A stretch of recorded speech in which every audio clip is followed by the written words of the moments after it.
그럼 종목 진단 저희는 해봐야죠. 전화 상담 그리고 게시판으로도 접수받고 있는데요. 첫 번째로는 전화 시청자님부터 만나보겠습니다. 안녕하세요. 네, 안녕하세요. 네, 어떤 종목 궁금하세요?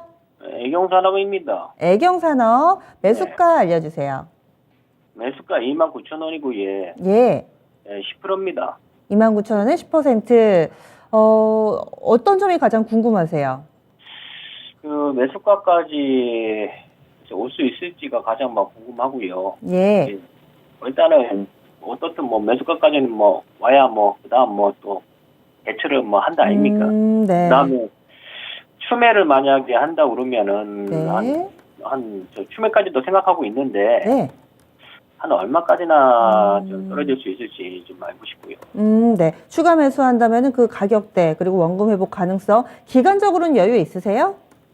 네? 뭐라고요? 기간적으로는 좀 여유 있으세요? 금방 좀 예, 매도- 예. 아, 예, 그렇죠. 이게 지금 애경산업 저도 지금 오래 갖고 있었거든요. 그쵸, 그리고 가격이. 추매를 네. 해가지고, 원래 이 가격이 아니었습니다. 아. 추매를 해가지고, 예. 그래가지고 지금 한 3년 정도 아마 갖고 있었던 것 같습니다. 3년이요. 네네.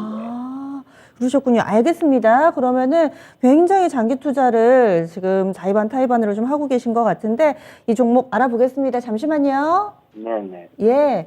29,000원에 사셨고요. 그리고 지금은 가격이 2만 원대를 하회하고 있어서 손실이 꽤 큰 상황입니다. 여러 가지로 좀 고민이 있으신데 두루두루 좀 봐주시죠. 운영님. 네, 안녕하세요. 하세요. 예, 안녕하십니까. 비중이 네네. 10%인데 추가 매수하셨다고 그랬잖아요. 네네. 그러면 매수 단가는 29,000원보다 훨씬 높은 상태에서 그럼 비중이 한 5% 정도나 가지고 있었던 건가요, 초기에? 예, 비중을 조금 한 5% 정도 가지고 있다가, 추가 매수는 그다음에 네, 얼마 정도에 하셨었어요? 예? 추가 매수한 가격대는 얼마 정도 였어요? 15,000원 아래대에 하셨나요? 한 5만 원 정도에서 추가 매수를 했어요. 거기서 추가 매수해가지고 29,000원 정도로. 그게 될 수가 없죠. 추가 매수했는데. 예. 나는 제가 오래 갖고 있었거든요. 예, 알겠습니다. 예, 그래가지고 제가 지금 이게 최고가가 지금 한 79,000원까지. 예. 예, 이 정도까지 있었으니까 한 79,000원, 그러니까 한 5만 원 정도에 있었을 때. 예. 제가 이 종목을 한 3년 정도 갖고 있었거든요. 근데 회사가 증자도 한 회사 아니잖아요. 무상증자도.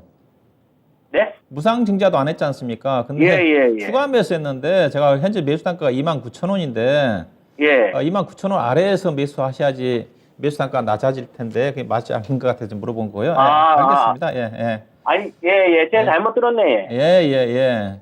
추가 매수는 좀 낮게 하셨겠죠? 네네. 19,000원이니까 15,000원 아래라든가 그렇죠? 예. 알겠습니다. 이 종목이 10,000원대까지 내려왔잖아요. 예. 그렇죠? 네. 10,000원대까지 내려왔는데 그 가격대에서 추가 매수 안 하시고 현재 지금 20,000원대까지 올라왔는데 추가 매수를 염두에 두고 있으신 건지 그걸 물어보려고 했던 건데 예, 알겠습니다. 하여튼 고생을 정말 오래 하고 계시는데 아마 그때 매수했다는 자체는 아마 아모레퍼시픽이 주가가 아마 30만 원, 40만 원대 매수하셨을 거예요. 예, 아마 그 당시 중국 화장품 산업 관련해 가지고 국내 회사들이 이제 고성장할 때 그때 애경산업이 아마 제가 알기로는 그때 아마 그 시점에서 상장이 돼가지고 주가가 아마 7만 원, 8만 원대까지 간 걸로 알고 있는데 그때는 이제 그만큼 이제 프리미엄을 받을 만했죠. 그 당시 중국의 화장품 시장 자체가 우리나라 회사들이 진입을 하면서 고성장을 했으니까. 근데 지금은 이제 화장품 회사들이 중국의 리오프닝이 진행이 좀 된다 하더라도 과거와 많이 다릅니다. 과거처럼 2016년도 이후에 화장품 산업이 우리나라 중국에 진출한 기업들이 고성장할 때하고 완전히 달라요. 그렇기 때문에 주가가 거기까지는 도저히 갈 수가 없다고 좀 봐야 될 것 같고 그때는 아주 고성장을 했기 때문에 아모레퍼시픽 기준에서 PR이 40배 정도까지 평가를 좀 받았는데 지금은 고성장하는 부분이 아니기 때문에 PER 기준으로 본다 하더라도 20배 이상 가기가 중소형 종목들은 저는 쉽지 않다고 봐요. 최근에 LG 생활건강이 30배 때 실적이 안 좋게 나와서 곤두박질 쳤고 아모레퍼시픽이 약간 실적이 좋게 나와서 PER 기준에 30배 정도까지 올라간 수준인데 애경산업은 이제 후발주고 애경산업은 매출 구성으로 본다 한다면 예상 실적 발표한 거 알고 계시죠? 네네. 예, 최근에 실적 발표를 했는데 예상치에 부합하는 실적이 나왔어요. 영업이익 아마 118억 정도 나왔을 건데 예상했던 매출이 한 1,900억 정도 좀 되는데 분기 단위로 그중에서 화장품과 관련된 매출 비중이 전체에 차지할 비중이 아마 40% 정도 됩니다. 한 650억 정도 되고 나머지는 생활용품이에요. 근데 매출액으로 따지면 생활용품 회사인데 화장품 회사라기보다는 왜냐하면 생활용품 매출 비중이 한 60%가 더 많기 때문에 근데 회사의 어떤 실적을 영업이익으로 본다 한다면 거의 80%가 화장품에서 나와요. 생활용품 쪽에 매출이 많지만은 영업이익이 낮기 때문에 이번에 118억 중에서 아마 80억 정도가 화장품에서 나왔고 그다음에 생활용품에서 30억 정도가 나왔으니까 결국은 회사 실적 성장은 화장품 사업 부분이 매출액은 적지만은 회사에서 주가의 어떤 펀드멘탈을 결정하는 요인이라고 봐야 될 것 같은데 아무래도 좋아지겠죠. 중국의 리오픈이 본격적으로 3년 동안 제로 코로나 정책에 벗어나서 어떻게 되든 간에 3월, 4월 달 이후부터는 제로 코로나 정책에서 벗어나서 리오픈의 진행이 좀 됨에 따라 가지고 작년도보다는 올해보다는 내년도에 계속적으로 좋아질 겁니다. 그런 또 기대감을 가지고 주가가 움직임이 전개되고 있다고 보시면 될 것 같고요. 근데 예산은 제가 말씀드리고 싶은 것 자체는 과거처럼 그렇게 실적은 좋아지는데 프리미엄을 받을 수 있을 정도는 주가는 아니다. 과거의 예사가 이제 2018년도 예사 우리 시청자님 사실 때 그때 사셨을 것 같은데 그때 영업이익 예사가 800억이 났어요. 그래서 800억이 나면서 차트를 보시게 되시면 이때 주가가 이때겠네요. 이때 아마 상향 시점인데 이때는 감만했어요. 800억 날 때 주가가 79,000원까지 갔는데 근데 올해는 지금 작년도는 이제 기준에서 한 300억대 올해는 시장에서 한 450억 정도 이익을 예상을 하니까 그때 2018년도에 주가가 7만 원 9천원까지 갈 때 영업이익의 반 정도 해당이 좀 되고 그때보다는 화장품 회사들이 크게 성장하지 않는 쪽이고 영업이익도 많이 떨어지고 있고 또 현재 시장 여건도 고려를 해야 되기 때문에 주가 매수 단가 자체 매도 목표 단가 자체는 낮출 수밖에 없다 그렇게 좀 봐야 될 것 같고요. 그래서 회사의 적정 주가는 우리 시청자님이 29,000원까지는 정말 힘들 거예요. 저는 올해 안에도 쉽지 않다고 보고 있는 쪽이고 올해 예상들이 실적 기준을 보면 현재 주당 EPS가 1,300원이거든요. 상당히 올해 낙관적으로 전망치 앞서 이제 중국의 위드 코로나 이후에 실적 성장이 작년도보다 더 가파르게 진행된다는 걸 전제로 현재 추정 실적이 나와 있기 때문에 그걸 감안하면 적정한 매도 목표 주가 자체는 아마 24,000원 정도 언저리 정도가 좀 되지 않겠는가 그렇게 좀 보시면 될 겁니다. 왜냐하면 증권 저뿐만 아니라 증권 이 종목에 대한 증권사의 목표 주가도 24,000원 이상 없어요. 22,000원, 23,000원대 정도 되기 때문에 적정하게 매도할 수 있는 가격 자체가 24,000원입니다. 그래서 우리 청자님이 거의 3년 가까이 기다리셔가지고 꼭 29,000원 정도 원금은 좀 확보하고 싶은 그런 생각이 있을 것 같아요. 다만 이제 비중이 10%밖에 안 되니까 약간 매수 단가를 줄이면 손실 없이 나올 수는 있겠죠. 근데 주가 자체는 그렇게 현재 가격대 굳이 무리하게 추가 매수할 수 있는 가격도 좀 어중간한 것 같아요. 만약에 주가가 좀 내려와서 18,000원 아래까지 내려온다면 몰라도 18,000원 아래까지 또 쉽게 내려올 것 같지는 않거든요. 그래서 이 종목은 제한적인 등락 구간이 전개되지 않겠는가. 그래서 19,000원과 현재로 봐서는 24,000원이니까 길게 보시게 되면 24,000원까지 매도 목표로 보시고 손실을 그때 정도 가만 20% 정도 좀 줄일 수가 있는 거니까 29,000원까지 기대하지 마시고 24,000원 정도를 목표 주가로 염두에 두시면 되지 않겠나. 왜냐면 그 당시 우리 시청자님이 7만원대, 6만원, 7만원대 살 때 아모레퍼시픽 주가가 제가 30만원, 40만원대였거든요. 아모레퍼시픽 거기 가기 힘듭니다. 아모레퍼시픽 맥시멈 가봐야 16만원대 언저리 16만 8천원 정도가 목표 주가거든요. 그게 본다면 애경산업은 후발주이기 때문에 현재 가격대에서 20% 정도의 목표 수익은 24,000원 정도가 중장기적으로 접근할 수 있는 적정한 매도 목표가 좀 되지 않겠는가. 그래서 24,000원 정도를 보시고요.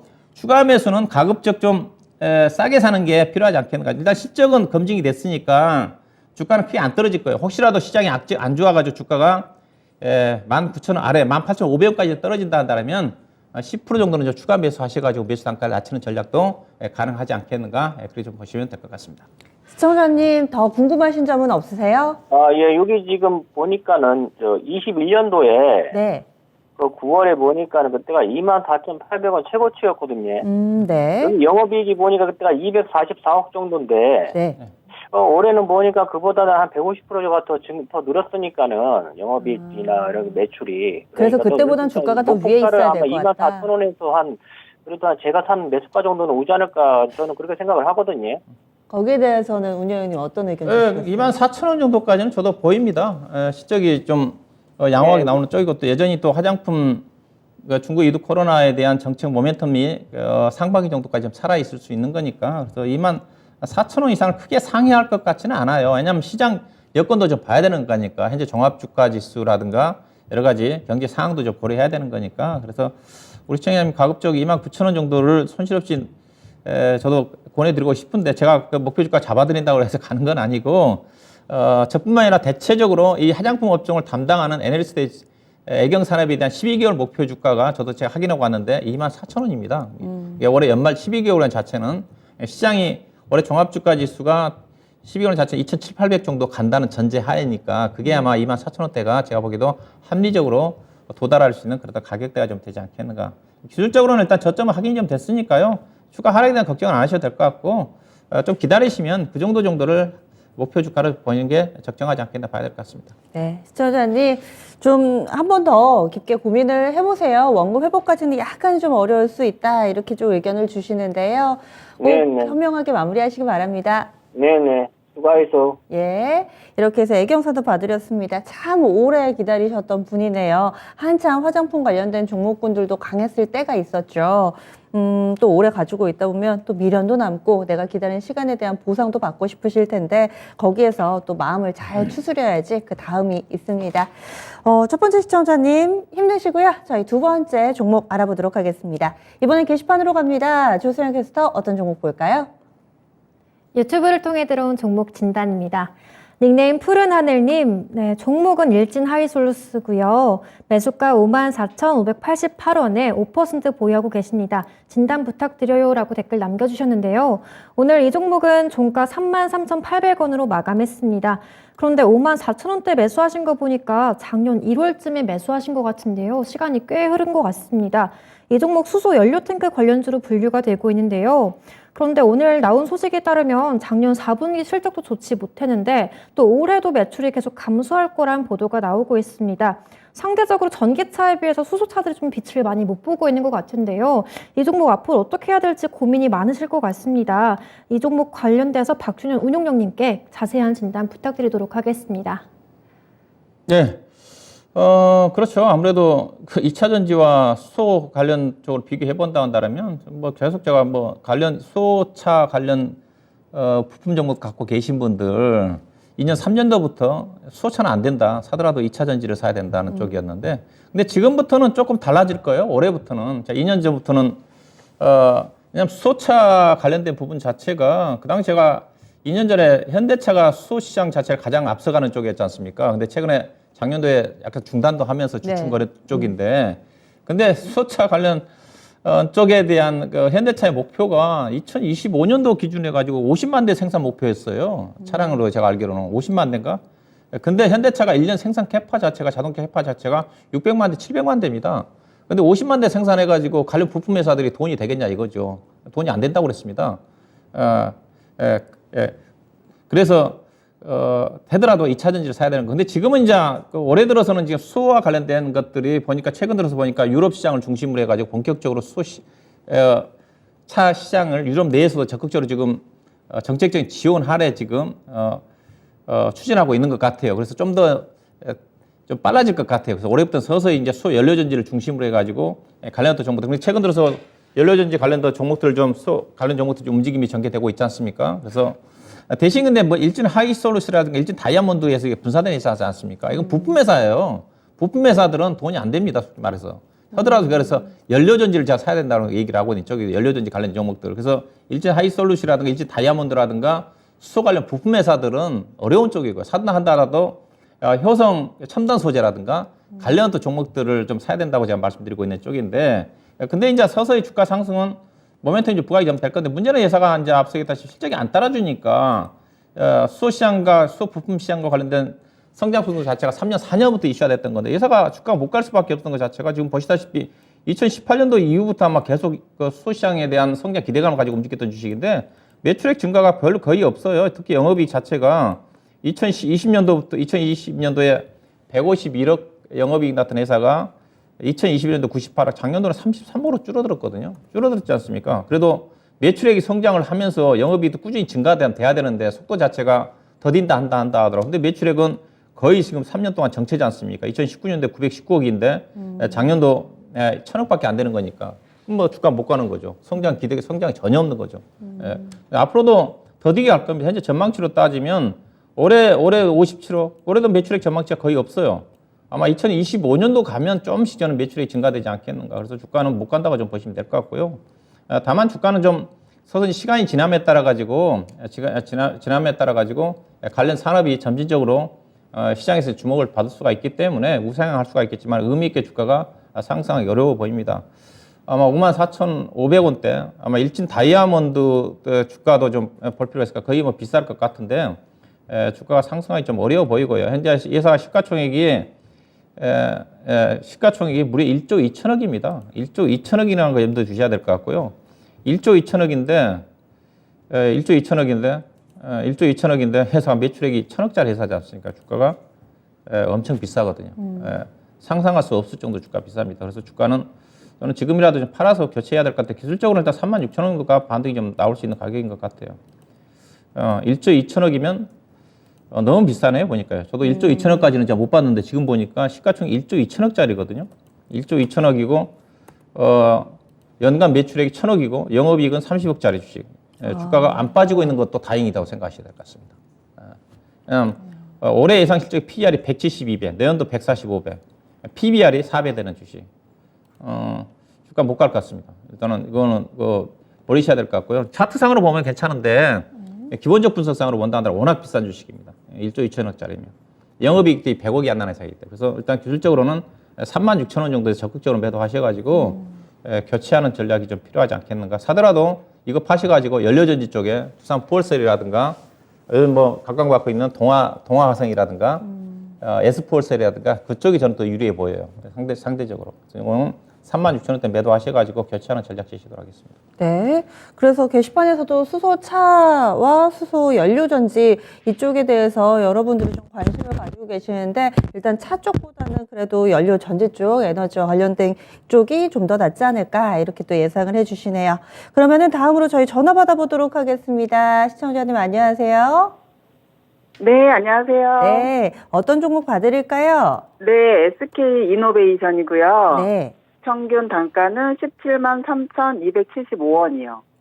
17만 3,275원 맞으시죠? 네. 그러면 비중은 어떻게 되세요? 비중은 15%고요. 네.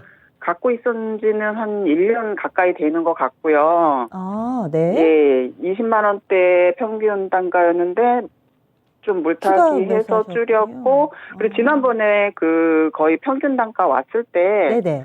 조금 덜어냈어요. 덜어내고 지금 이제 15% 비중 갖고 있는데 네. 이거를 조금 계속 더 보유를 해야 되나. 하도 다 팔아버리면 올라가가지고 좀 맞아요. 잘 썼는데 네네. 지금도 좀 불안불안해요, 위치가. 네. 그리고 또 실적 발표도 앞두고 있고 또 실적 발표하면 또 빠지는 경우도 너무 많아서 네. 오늘 어떻게 해야 되나 싶었는데 네. 마침 이렇게 연결이 돼서 너무 다행이에요. 네. 연락 잘 주셨습니다. 차트 보니까 이렇게 계단식으로 좀 빠지면서 그동안 약간 좀 고생을 하셨던 것 같은데 일단 비중은 좀 줄여 놓으신 상태고 매수가하고 오늘 종가하고 거의 비슷하니까 지금 시점에서 어떤 게 최선책인지 저희가 알아보도록 할게요. 잠시만요. 네, 감사합니다. 예, 가격이 오늘 종가고 큰 차이가 없어서 사신 지 얼마 안 됐나 싶었는데 그게 아니었습니다. 시청자님의 나름의 방식으로 지금 추가 매수도 하셨고 그리고 비중도 좀 줄여 놓으셨고 여러 차례 매매가 이루어졌는데요. 지금 시점에서는 어떤 대응 전략 필요할까요? 운영님 알려주세요. 예, 뭐 예사 실적에 걱정하시는데 일단은 실적은 안 좋게 나올 거예요. 실적 발표를 안 했는데 최근에 나온 전망으로 봐서는 현재 가이던스로 봐서는 1,500억 정도 흑자를 예상을 하고 있는데 아마 적자 나올 겁니다.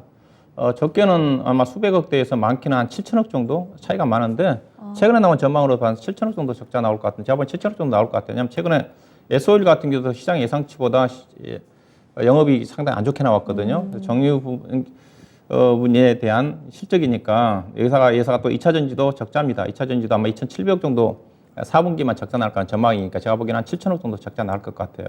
근데 7천억 정도 적자 나와도 주가가 안 떨어집니다. 안 떨어지는데 일단은 예산은 현재는 정유예산으로 평가받고 있다고 보시면 돼요. 현재까지 예산 매출 구성을 보게 되면 거의 68% 정도가 정유 부분이고요. 그 다음에 나머지 화학 부분, 화학 부분이 매출이 한 13%, 그 다음에 2차 전지와 관련된 매출 비중이 한 9%, 10%밖에 안 됩니다. 아직까지는 2차 전지 회사는 아니에요. 이제 SK온이라는 회사가 이제 분사되어 있는 쪽인데, 그래서 현재 회사의 예사 평가 자체도 현재로 봐서는 거의 정유회사 정도의 주가를 평가를 받고 있다고 보시면 될 것 같아요. 시가총액이 지금 15조 원이니까 15조 원인데 이 회사가 주가를 가기 위해서는 결국 2차 전지에 대한 가치를 평가를 받아야 되는데 2차 전지 가치를 평가를 못 받고 있는 자체가 계속 지금 2차 전지 사업부분에 대한 흑자 전환 시점이 늦어지고 있거든요. 원래 작년도에 3분기부터 흑자 전환을 한다 했다가 계속 흑자고 올해 지금 4분기 정도 가면 소폭 흑자가 날 거란 전망입니다. 그래서 올해 하반기 정도 가서 4분기 정도 가서 흑자 전환이 좀 되면 그때 2차 전지에 대한 가치를 평가를 받으면서 그때 주가가 의미 있게 올라가지 않겠는가 봐야 될 것 같은데 예상은 아무래도 그럴 수밖에 없는 게 지금 여러 가지 이제 고금리 상황에서 예상가 투자에 대한 불확성도 제기되다 보니까 많이 늦어지고 있거든요. 근데 작년도 이제 아마 자회사 증자를 통해 가지고 아마 2조 8천억 정도의 자금 조달을 하면서 투자도 진행이 좀 되고 있기 때문에 그래서 현재 지금 가동이 되고 있는 2차 전지 쪽은 헝가리하고 지금 조지아주 1, 2공장 쪽에 가동이 좀 되고 있는 쪽이거든요. 그래서 매출은 계속 증가되고 있으니까 다만 이제 후발주자라는 측면에서 아직 경쟁력이 지금 검증이 안 됐거든요. 경쟁력이 검증된 시점에서는 본격적으로 주가 재평가를 좀 받을 것 같습니다. 그래서 우리 시청자님이 걱정하실 정도는 아니에요. 전혀 뭐 걱정 안 하셔도 됩니다. 실적이 안 좋게 나도 주가가 안 떨어져요. 다만 주가가 언제 가는지 언제 가서 의미 있게 이 종목 갖고 계신 분들 최소한 20만 원은 넘어가야 될 것 같은데 20만 원, 21만 원 넘어갈 시점이 언제가 되느냐 그것만 고민하고 있으시면 될 것 같은데 최근에 알다시피 이제 LG에너지 솔루션이 주가가 많이 올라왔고 지금 시가총액 한 120조 가까이 되나요? 그다음 삼성 SDI가 지금 시가총액이 48조 원입니다. 근데 지금 앞서 얘기했던 SK이노베이션 시가총액이 15조 원이라고 그랬지 않습니까? 15조 원 자체는 2차 전지 사업에 대한 전혀 주가를 반영하지 않고 있는 거예요. 근데 2차 전지 사업에 대해서 앞서 얘기했다시피 올해 4분기 때 정도 가서 흑자 전환이 된다 한다면 가치 재평가를 받으면 주가는 빠르게 올라갈 수가 있습니다. 그래서 좀 기다리셔야 될 것 같아요. 현재는 올해 정유업종은 어떠냐? 정유 쪽으로 평가를 받고 있다고 그랬으니까 정유업종은 최근에 유가가 좀 떨어지고 있어서 작년도 4분기 시작이 안 좋게 해놓은 이유 자체가 작년도 4분기 때 유가가 좀 떨어졌고 또 환율이 하락하고 있기 때문에 그게다가 재고 손실 비용이 이제 반영이 돼서 아마 적자가 나올 거예요. 근데 올해는 정제 마진이 여전히 작년도보다는 강하지는 않지만 강하기 때문에 정유 부분은 실적이 괜찮습니다. 그래서 2차 전지만 실적 턴어라운드만 확인이 되면 그 시점이 근데 올해 상반기가 아니고 하반기 될 것 같다. 그래서 주가는 의미 있게 상승한 시점 자체는 최소한 3분기 이후가 되지 않겠는가. 예, 그렇게 보시면 될 것 같고요. 그래서 일단 보유하세요. 보유하시고 일단 하락 추세에서는 제가 보기엔 벗어났어요. 하락 추세에서는 벗어났다고 좀 보고 있는 쪽이니까 벗어났어요. 벗어났기 때문에 점진적으로 우상향을 할 것 같은데 일단 짧은 기술적인 부분 자체는 일단 19만 원대가 저항선이고요. 근데 19만 원대 팔기 좀 아까울 겁니다. 이 정도에서. 예, 최소한 보유하기 전에 중기적으로 접근하시면 우리 청님 1년 가까이 됐다고 그러셨는데 최소한 21만 원 정도까지는 보유하시고 아마 하반기 정도 넘어가면 아마 22, 3만 원 이상 넘어가면서 의미 있게 주가를 평가를 좀 받지 않겠는가. 예, 그렇게 좀 보시면 될 것 같습니다. 네. 시청자님 시간적 여유만 좀 있으시다면 가져가 보시는 게 어떨까 이렇게 의견 드리는데요. 어떠세요?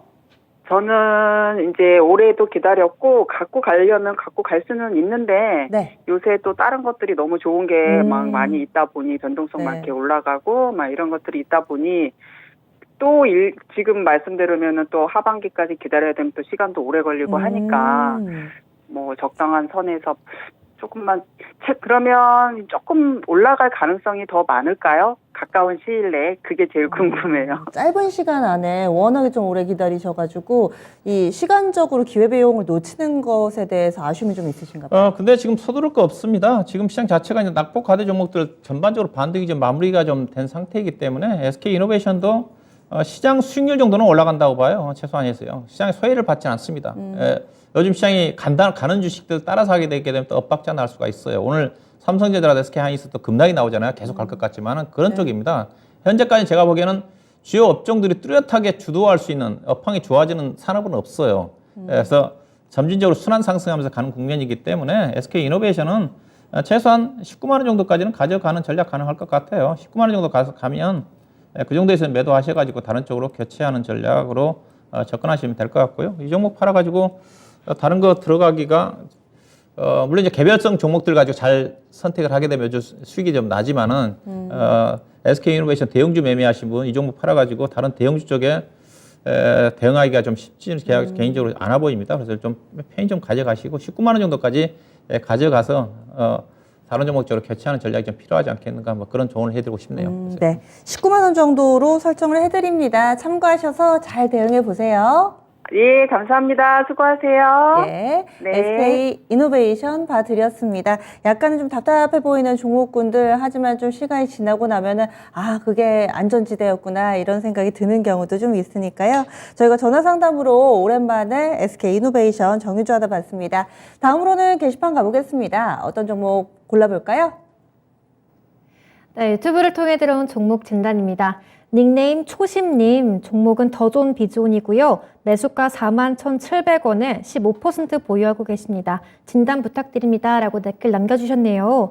오늘 종가 보면 36,300원으로 마감했습니다.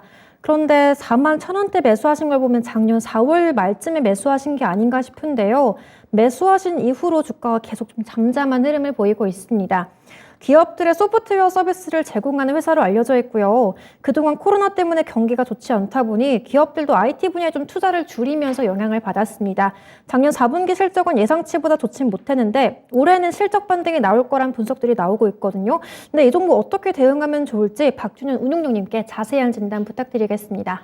예, 뭐 이 회사 소프트웨어 회사니까 상당히 이제 프리미엄을 받으면서 이제 고속 성장도 했고, 그러면 주가도 이제 빠르게 올라갔던 주식인데, 최근에 이제 주가가 한풀 꺾였어요. 차트를 보시다시피, 2021년도에 이제 주가 13만원까지 가다가 지금 거의 지금 36,000원이니까 거의 뭐 4분의 1 토막이 났는데, 3분의 1 토막이죠.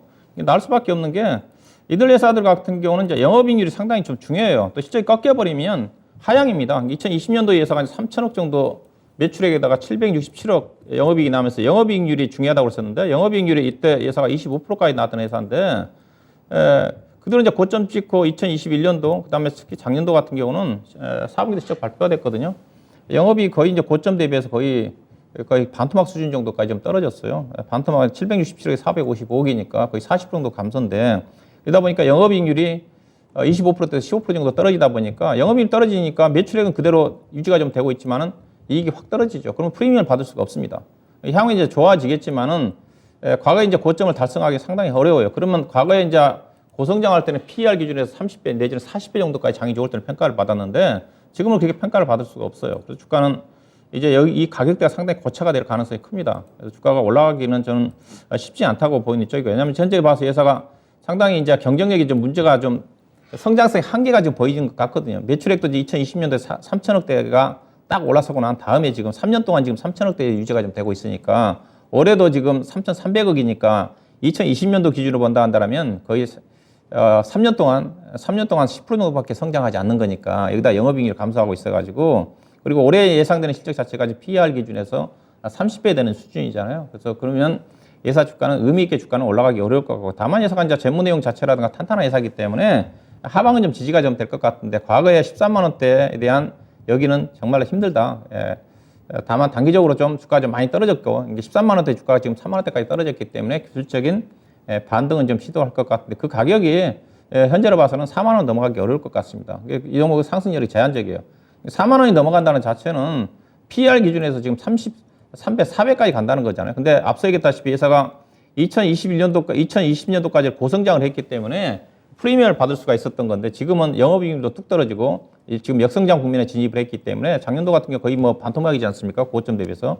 그러면 주가가 올해 실적에 PER 30배 되는 수준이기 때문에 주가가 의미 있게 올라가기 어려울 것 같아요. 그래서 짧게 보셔야 될 것 같습니다.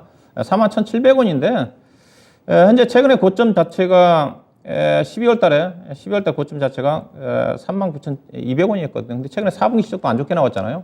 단기 순손실도 좀 낮고 영업이익도 뚝 떨어졌고, 그러면 이게 상당히 저항선을 작용할 것 같습니다. 그래서 현재로 봐서는 기업 내용이라든가 또 기술적 지표상으로 본다 한다면 작년 12월 15일 날 형성됐던 39,000원대가 상당히 저항선으로 작용할 가능성이 커 보입니다. 그래서 39,000원대 정도에서 약간의 손실을 좀 감안하고 매도해서 다른 종목 쪽으로 교체 대응하는 전략이 좀 필요하지 않겠나. 그래서 39,000원 정도를 매도 목표로 하고 접근하시는 전략이 필요할 것 같습니다. 네. 그래서 눈높이를 너무 높게 잡으셔서는 안 될 것 같습니다. 더존 비전이었고요. 또 실적을 근거로 해서 이렇게 가격 전략을 세워드렸으니까 또 여러분들 전망하시는데, 계획 세우시는데 도움이 되셨기를 바랍니다. 그리고 유튜브 상황 좀 더 보겠습니다. 유튜브에서 저희 좀 전에 SK 이노베이션 얘기하니까 자연스럽게 또 S오일에 살 않고 뭐 이런 이야기들도 나눠주고 계시고요. 그리고 진짜 쉬운 진단 애청자입니다 하시면서 종목 진단 신청해 주신 분이 계시네요. 권희천 님이 코스모화학을 신청해 주셨는데 요즘 2차전지 관련된 종목분들 알게 모르게 또 진단 신청도 올라오고 오늘 특징주도 관련해서 에코프로 뭐 이렇게 좀 봐드렸었죠. 코스모 화학 보겠습니다. 이분 수익 내고 계세요. 23,000원에 사셨거든요. 큰 수익은 아니지만 그래도 수익 내고 계신 사연 보면 반갑습니다. 15% 비중이고요. 추가 매수 가능할까요? 이렇게 질문을 주셨어요. 더 사고 싶으신가 봐요. 코스모 화학 오늘 3% 정도 오름세 보여주면서 시장 대비로 확실히 선방하는 모습을 보여줬습니다. 그러면 이분 더 사도 될까요? 네, 코스모 화학은 본래 이제 그 이영 필름 회사인데 이제 자회사로 이제 코스모 신소재라는 양극재 회사를 아마 지분 아마 30% 정도로 좀 가지고 있을 거예요. 네, 그 부분도 이제 감안해야 될 것 같아요. 그래서 2차 전지 회사로 이제 평가를 좀 받고 있는 쪽인데 아무래도 이제 코스모 신소재가 실적이 빠르게 좀 좋아지니까 회사 가치도 코스모 화학도 지분을 가지고 있는 아마 지분 제가 알기로는 한 30% 정도 언저리 정도 가지고 있는 걸로 알고 있는데 가치도 올라갈 것 같고요. 회사가 지금 올해 이제 연결 기준으로 보게 되면 이제 코스모 신소재도 반영이 좀 될 것 같은데 매출액이 올해 이제 9,900억 정도까지 가면서 영업이익이 900억 정도 예상을 하거든요. 작년도에 585억이니까. 근데 회사가 이제 영업이익에 비해서 단기 순이익, 지배주 순이익 자체가 제한적입니다. 거의 한 3분의 1 정도 봐야 되는 거니까 올해 예상 실적을 추정을 해보면 매출액 현재 가이던스가 지금 영업이익만 나와 있는데 900억이면 주가가 많이 갈 수가 있는 건데 근데 회사가 지배주 순이익으로 봐야 되는 거니까 아마 300억 정도가 적당한 이익일 거예요. 300억 정도가 3분의 1 정도 해당되는. 그러면 회사 밸류를 딱 계산해 보면 300억 정도면 주당 EPS가 1,000원 정도 나오지 않습니까? 회사 발행지수가 3,500만 주니까 1,000원 조금 안 될 거예요. 그럼 현재 주가 24,000원 기준으로 PER 기준에서 20배 되는 수준이거든요. 그러면 양극재 회사로 평가를 받는다는 그렇게 아주 비싼 주식은 아니거든요. 또 가격적인 메리트도 있고 또 차트 흐름 자체도 괜찮습니다. 그래서 주가는 충분히 우상향할 것 같습니다. 27,000원 정도까지는 목표 주가를 좀 볼 수 있을 것 같고요. 그 다음에 시장이 좋으면 작년도에 주가가 3만 원대까지 올라갔던 주식이니까 코스모 신소재의 주가 상승과 함께 이 종목도 후발주지만은 꾸준하게 안정적으로 차트 자체가 안정적이니까 꾸준하게 우상향할 것 같습니다.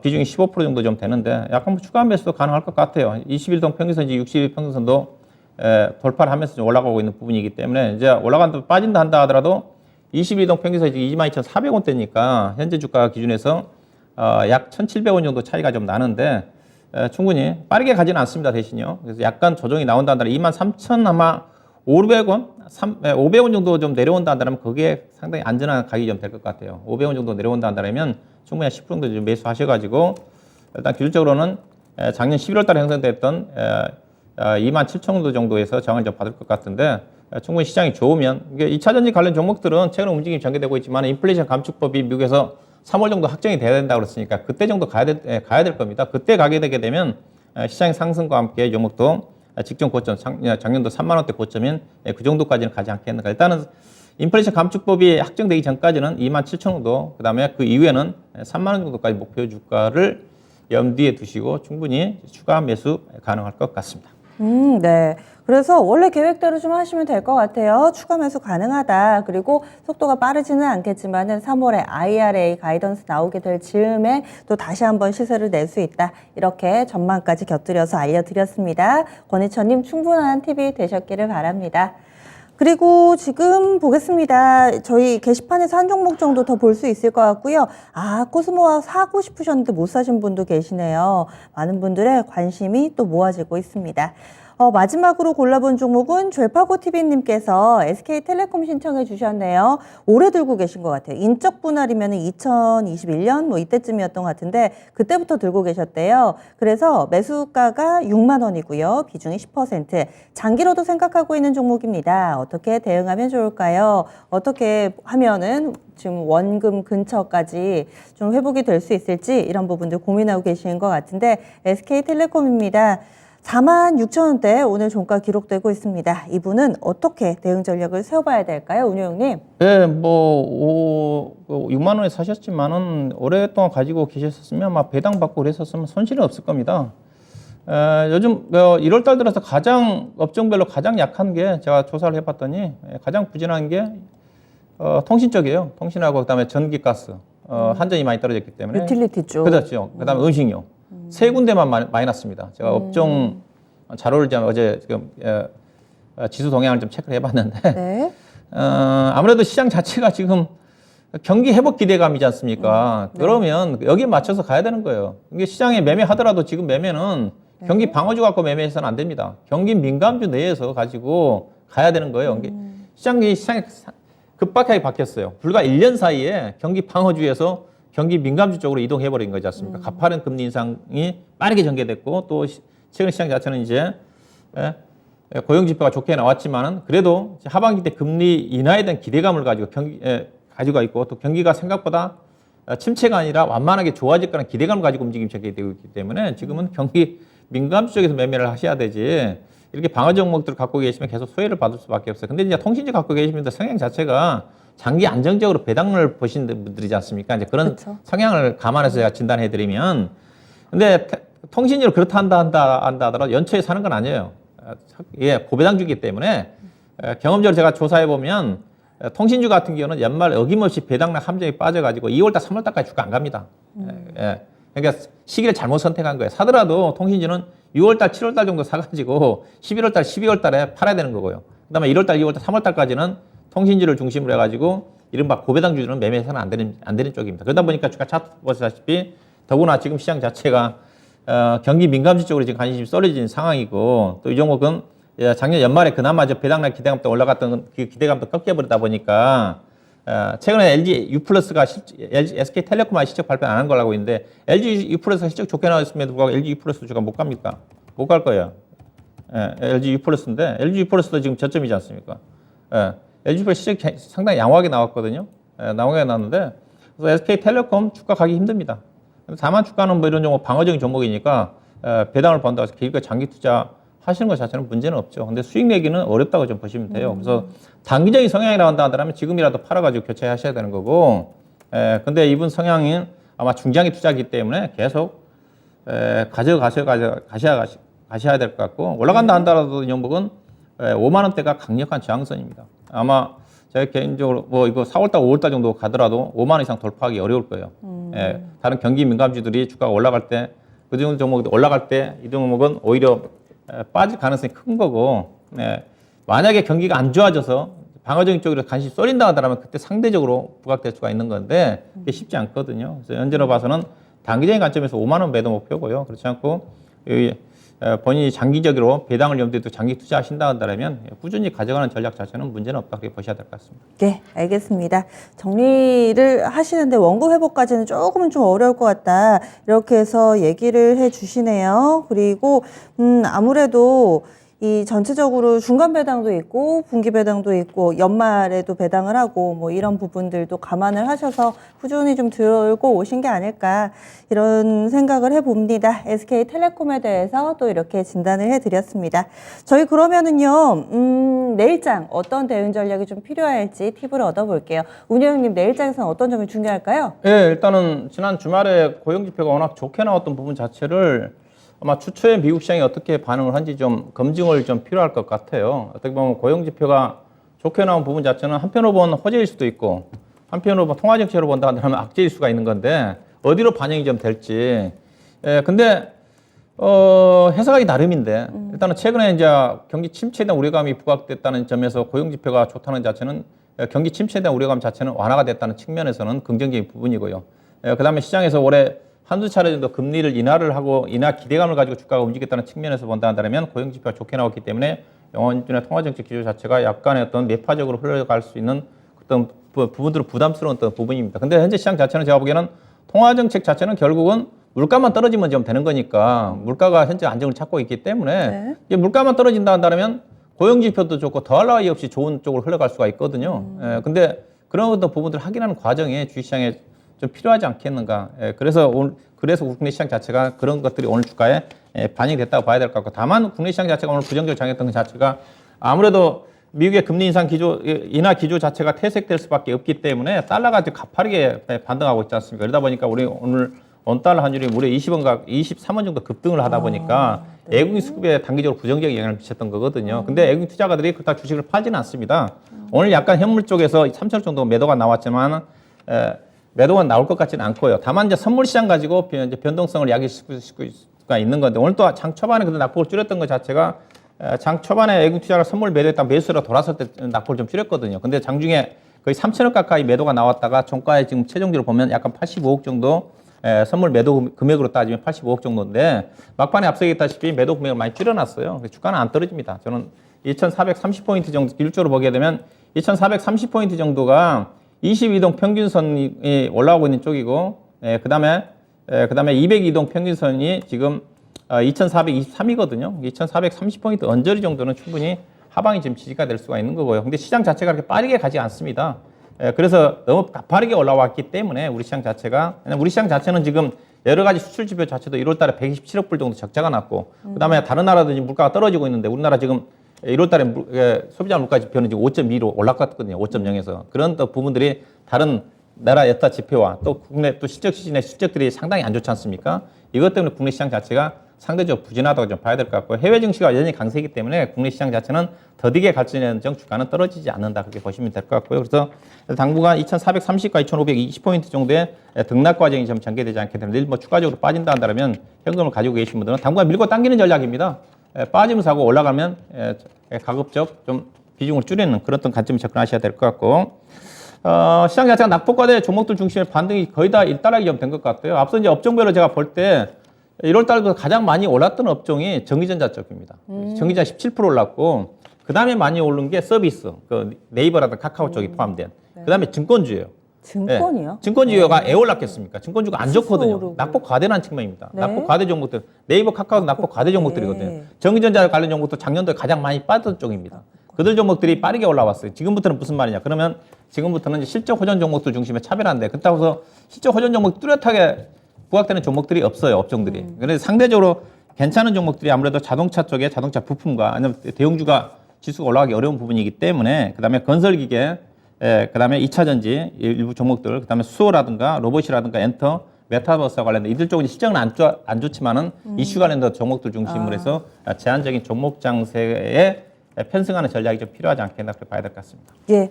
낙폭과대 종목이 오르던 1월을 지나 이제는 또 실적 호전주를 찾아봐야 되고 실적 호전주가 많지는 않은데요. 이런 상황 속에서 또 개별 이슈를 가진 종목군들의 순환매는 이어질 것이다. 여기에서 또 공략 포인트 짚어봤습니다. 오늘 수고해 주신 운영님과는 여기서 인사 나누죠. 오늘 말씀 고맙습니다. 네, 고맙습니다.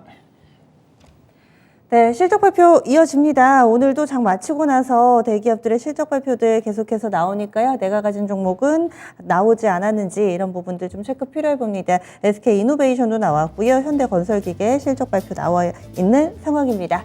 그러면 내일장은 조금 더 나아지기를 기대하면서 여기서 인사드릴게요. 지금까지 다양한 투자 판단에 대한 도움 말씀드렸습니다. 종목의 상승 하락을 보장하지는 않습니다. 함께해 주신 여러분 고맙습니다.